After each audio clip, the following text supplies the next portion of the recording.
Helldivers, we have failed. We've got a Galactic War update from Super Earth High Command, and it's not good news. Dire tidings from the Automaton front, Helldivers. The Ubanea gambit has failed. Faced with the choice of dedicating adequate troops to hold Draupnir from direct Automaton assault, or to attempt the liberation of Ubanea to serve as a new planetary base of operations, our troops opted for the latter. However, the initial hours of indecision resulted in insufficient concentration of troops to achieve either objective. Draupnir initially had a reserve force representing just under 20% of all active Helldivers, which was a solid start, but insufficient to gain an advantage over the Automaton assault. As the event continued, they remained close, but could not sway enough Helldivers from other fronts to gain the numbers to actually turn the tide. As the hours grew shorter, eventually, they abandoned Draupnir's defense in favor of attempting to burn down Ubanea, but it was too little, too late. This has resulted in the worst possible outcome for our forces. As Draupnir fell, Ubanea stood at 95% liberated and would have required another few hours to be completed had our forces decided earlier to do, or alternatively managed to sway more of the roughly 35% of Helldivers active on the Terminid front, then today would have been cause for celebration. But victories need to be earned in order to be meaningful, and victory has not been earned this day. Our task is now to retake Draupnir to enable FTL lines to Ubanea before the Automatons can shore up defences and repopulate their losses. This setback will prove to be significant and may compromise the major order if Draupnir and Ubanea are not retaken quickly. Another significant obstacle in our operations has been the ongoing support of expeditionary forces on Malevelon Creek, long standing as a bastion of human endurance and a symbol of our resistance against the Automatons. Malevelon Creek remains locked in a stalemate, with an average 25% of our forces committed to its defense and eventual liberation. Though success on Draupnir, Ubanea, and eventually Tibet seem unlikely, with such a large contingent diverted elsewhere. Okay, let's take a look at the state of this Galactic War and what is actually happening here with the community. So I think the first place to start actually is if we look at the orders on the side, the major orders, because I actually missed something from the last update, and this is quite foreboding. Look at this for phase 1. It says the Automaton comms array on Truce has been decommissioned. Strangely, it appears to have been broadcasting outside the galactic frontier. Analysts are working to determine more. However, we did discover a transmission containing blueprints for a new Automaton-type aerial gunships. With this advanced warning, our hardware factory laborers have been instructed to accelerate production of our most effective anti-air weaponry. So, we're going to get an anti-air weapon, which I think is going to be some sort of Eagle air-to-air AA missile, or it might be more anti-air ground weaponry. We have seen leaks for things like a type of quad rocket launcher and stuff like that. So, yeah, there's anti-air stuff coming, which I think is going to be really cool. But the thing is, who are the Automatons talking to outside the Galactic Rim? Well, if you look at the lore of Helldivers, the first game, you'll see that the Illuminate were forced out of the galaxy by the Helldivers.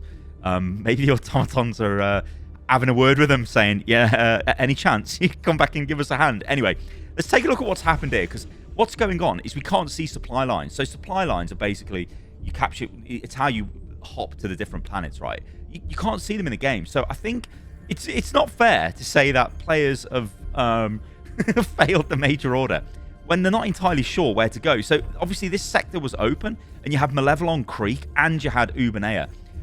Honestly, I didn't know if you had to just take Ubanea and that would allow us to take Tibet, which was the major order, or we had to take Malevelon Creek. Maybe that opened Maya, then we had to take Durgan, and then this would then somehow allow us access to this. Although you would probably say, you know what, there should just be a straight line between these, so it would make sense. Anyway, if this was in the game, if there was literally an arrow from Draupnir to here saying take Ubanea, and then it was just an arrow down to Tibet, I think players would be a bit more inclined to do the major order. That's if you care about the major order. Of course, as you guys know, I went to Malevelon Creek, and we've still got 80,000 Helldivers on Malevelon Creek anyway, because why not?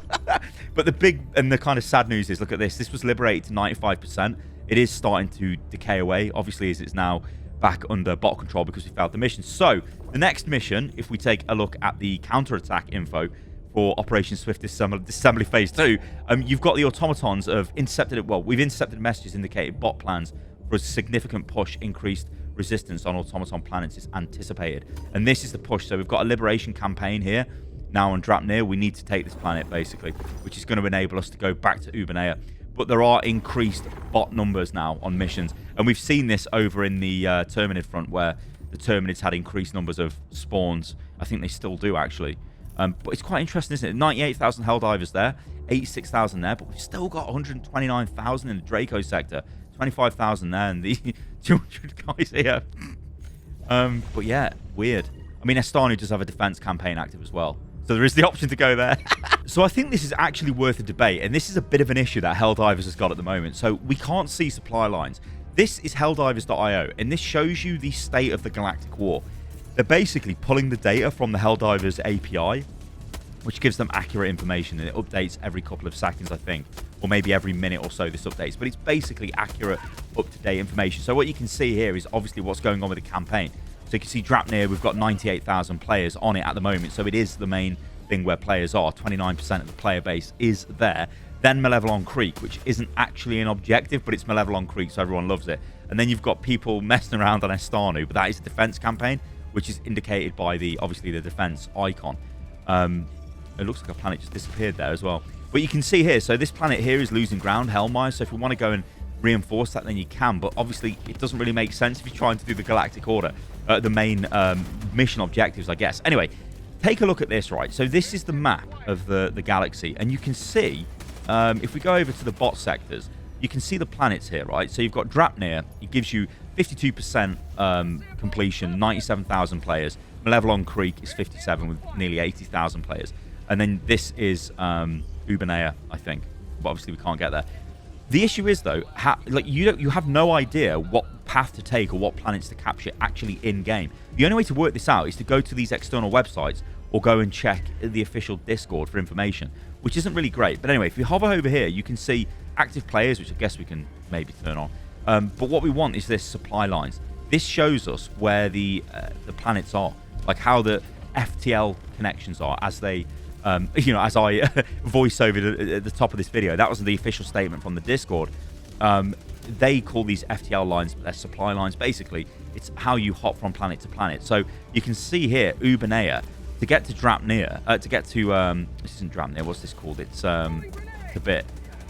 The supply line is Ubanea. So literally you capture Ubanea and you can go down there and that would be it.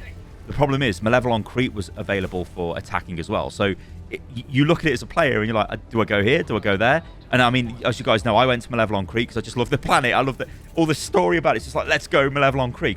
But in your head, you're still thinking you're actually contributing to the major order. But lo and behold, you're not, because, well, we needed to capture Ubanea. And if we weren't on Malevelon Creek and we were at Ubanea, we could have actually then had access to Tibet and then maybe progressed the campaign quicker. So it is an interesting thing, I think. What they need to do, though, is, well, I'll tell you what, come back with me to the galactic map. So honestly, guys, I think the answer is really simple, to be honest. We just need an option where we can just turn on the supply lines on this overlay. You know, we can press T for hints and it just, great, select a planet. But, you know, I think we need an overlay which will allow us to just see how the planets are connected, so then we can make better informed decisions if we want to complete the major orders. Anyway, thank you guys for watching the video. I'm going back to Malevelon Creek. I forget everything I've said in this video, and I'll catch you guys in the next one. See you soon.